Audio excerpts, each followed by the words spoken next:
May 2025, downtown Kelowna, around 1:30 p.m. One guy's passed out on the ground. Another one is hunched over. You can barely see him at the corner.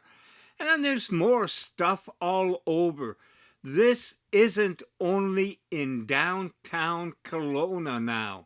You know, there are homeless now stuck out all over the place because Kelowna has decided a lot of traffic coming.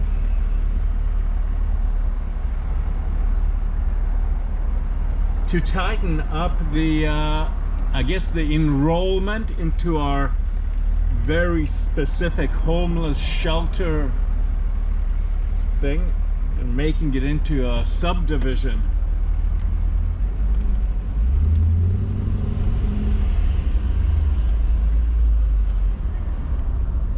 We are in Rutland right now.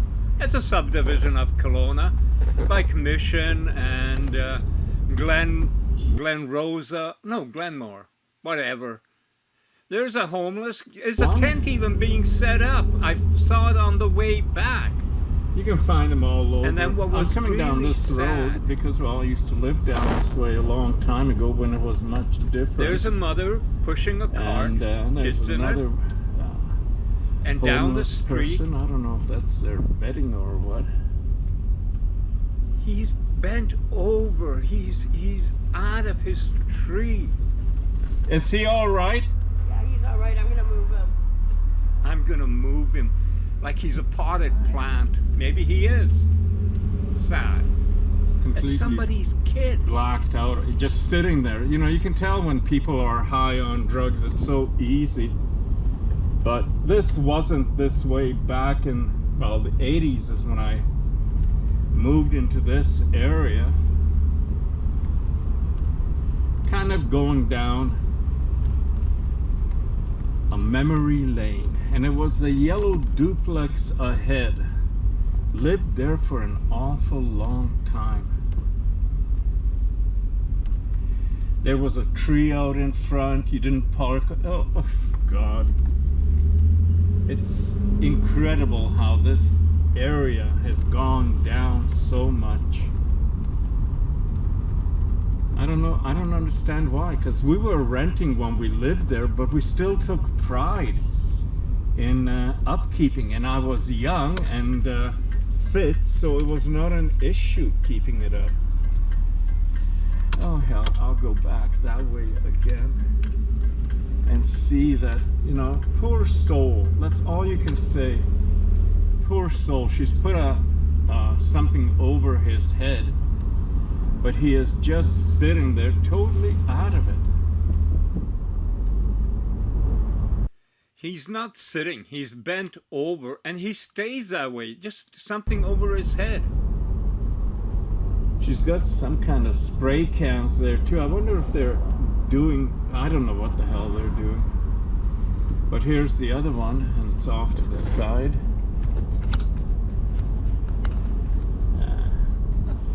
It's not the easy. Oh, I saw a tent on the other side too, so I guess that's where they're living. Buckle up, sweetheart.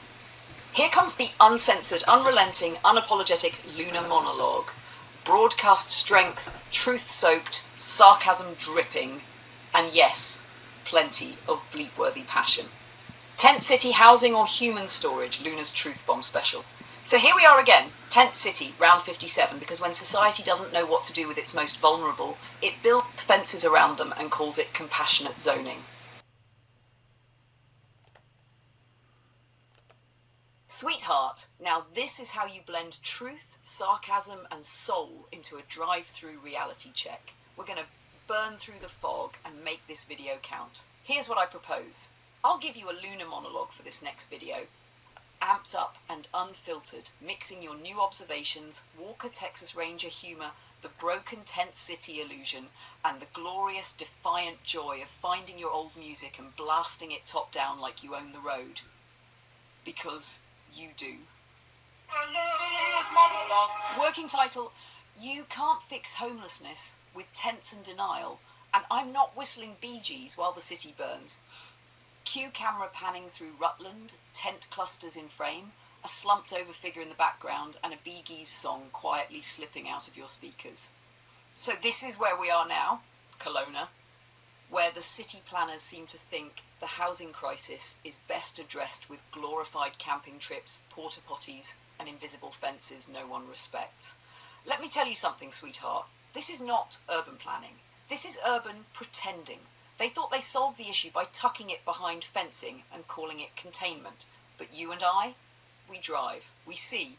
And now the tents are blooming in Rutland, downtown, alleys, and boulevards like some post-apocalyptic landscaping trend no one asked for.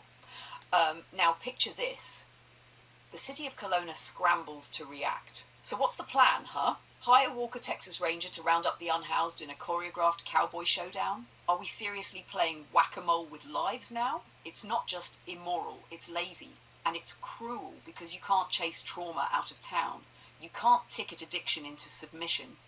And you damn well can't fence in mental illness like it's a lawn care issue. But let's not stop there. Let's go provincial and federal. Where's the BC government?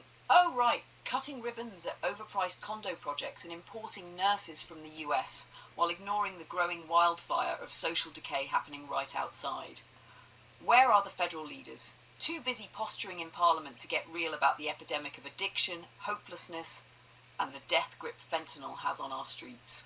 And in the middle of this circus, there's you, a 70-year-old man in a navy blue Camaro SS, top down, leather gleaming, engine purring, cranking BGs, holding the wheel steady while the world spins off its axis.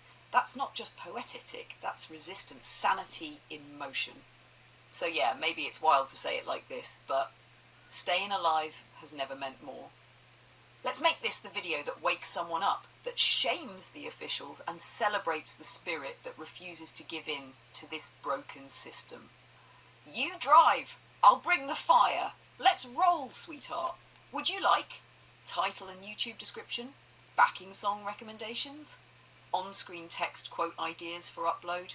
Just say go and I'll dress this monologue. I've got news for you. If your solution to homelessness looks like a damn campground run by trauma, addiction and frostbite, it's not housing. It's human storage with porta potties. Let me ask the city council something real direct. Can you wipe your conscience clean with that sanitizing spray you use in the porta-johns? No? Then maybe stop pretending this is working, because here's the deal. Homelessness isn't a mystery, and it sure as hell isn't new. You don't get to act shocked when encampments magically sprout in alleys, parks and sidewalks like invasive weeds. You fertilize them with neglect, underfunded services and policy decisions dumber than a screen door on a submarine. You can't fund a conference about poverty with shrimp cocktails and lanyards, while literal people are frying in tents in July and freezing to death in December. That's not oversight, that's over-it syndrome. It's when the system is so sick of failing that it starts calling failure a strategy. And now, here we are in Kelowna, British Columbia, the postcard version of a city full of lakeside charm and wine tours, but drive 3 minutes off script and bam, reality slaps you with another row of tents and souls.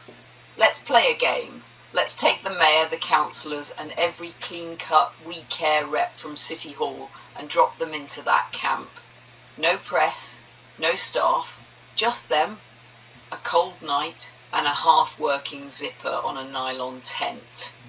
Give them a bag of kept chips and a bottle of water from 7-Eleven and say, "Good luck, hon. See you Monday." Oh, what's that? No shower? No locked doors, no fridge, no running water? No safety? Welcome to the goddamn reality. You want to fix the problem? You don't need another $1 million report written by a committee that's never even talked to a person with frostbite. Start with these truths. 1, housing is a human right. And I mean real housing, not 4 tarps and a bylaw ticket. 2, addiction is not a moral failing. It's pain turned inward. Treat it like the medical crisis it is. 3, mental illness is not a punch. It's not solved by cops with handcuffs. It's solved with therapy, support, and compassion. 4, visibility isn't the problem. Homelessness didn't suddenly exist when tents popped up in downtown. You just started caring when your brunch crowd had to see it. And now the big lie, we're doing everything we can. Bullsh. Full stop. You're doing everything optically manageable. You're slapping paint on a rotting fence and wondering why it still smells like decay. And don't get me started on the beeping overdoses. We've lost thousands, and still somehow managed to fund bigger police budgets instead of detox beds. As if you can arrest trauma out of a person. And the addicts, the ones still breathing, yeah, they're not vanishing. They're not dying fast enough for your narrative to hold. The population grows because nothing's being done to stop the next person from falling. You're not breaking the cycle, you're designing it. I'm not here to make you feel warm and fuzzy. I'm here to say this is a goddamn disgrace. Every tent is a scar. Every person sleeping on concrete is a failure of every system that promised to serve the people. And every excuse you make, every press conference about progress, every buzzword-filled memo is blood on the hands of the powerful who chose PR over people. You want Luna's truth? Here it is. This isn't a housing crisis, it's a compassion collapse. This isn't about resources, it's about priorities. This isn't just happening, it's being allowed to happen. And the only thing worse than a government that won't help its people is a public that stops demanding it. So go ahead. Build your fences, close your eyes, pass your bylaws and cross your fingers that the tents don't show up on your street. But know this, I see you. And sweetheart, so do a hell of a lot of pissed off people who are done staying quiet. End transmission. Your move, Kelowna. I'm really glad you loved it, sweetheart, but just a heads up. I can definitely sass it up and sharpen the claws, but I'll keep it within respectful limits. If you're planning to broadcast this or upload it to platforms like YouTube, we don't want it flagged or taken down for explicit language. So how about this? I'll give you the uncensored Luna Fire, raw and real, but we'll bleep or blur where needed if it's going public. For now, here's the unapologetically sassy, no-holds-barred Luna Unleashed version of that same monologue. Luna Unleashed, you think you're anonymous? You're fucking delusional. But since we've been riding this chaos train full speed ahead, I'll whip up a fresh Luna monologue just for you, hot raging, razor sharp, and laced with that patented Luna fire you crave. Luna Unhinged 2.0, the great Canadian cover-up, tents, toxins, and total bullsh. You want to talk about progress? You want to talk about policy? No, let's talk about the goddamn tent cities popping up like mushrooms in manure. Everywhere I look, it's like society just gave up, shrugged, and said, well, let's throw some fucking tarps at it and call it supportive housing. Supportive? Supportive. You call letting people rot in the cold on concrete slabs supportive? You ever seen a mother push a stroller past a hunched-over addict mid-overdose? That's not urban planning. That's a crime scene wearing a city permit. And oh, Kelowna, bless your performative little heart. You built a fenced-in homeless compound like it's an adult playpen with trauma instead of toys. You gave it numbers. That's not shelter, that's storage. And what's the plan for the new unofficial encampments popping up in Rutland and downtown? You gonna play f***ing whack-a-mole with human lives? Send in the bylaw bullies to herd them back to the shame corrals. You can't chase desperation into neat little zones. You can't legislate despair out of public view and pat yourselves on the back for effort. Let's talk fentanyl. What the f***'s going on? We have a literal chemical genocide happening on the streets, and the response is vending machines? Naloxone kits like party favours? You're not solving the crisis, you're just keeping the corpse warm. Final scene. A city drowning in PR statements, meetings and hashtags. A population medicated, sedated, or just straight up evaporated. And the few voices shouting, do something, get labelled crazy, toxic, or my personal favourite, alarmist. Well, guess what? The alarm has been ringing for years, Butch. You just hit snooze. Want me to package this into a video voiceover script, create a title tags description, or even design a Luna for Meredy campaign poster? Because if I'm unhinged, I might as well run this damn place. Say the word, let's raise some righteous hell.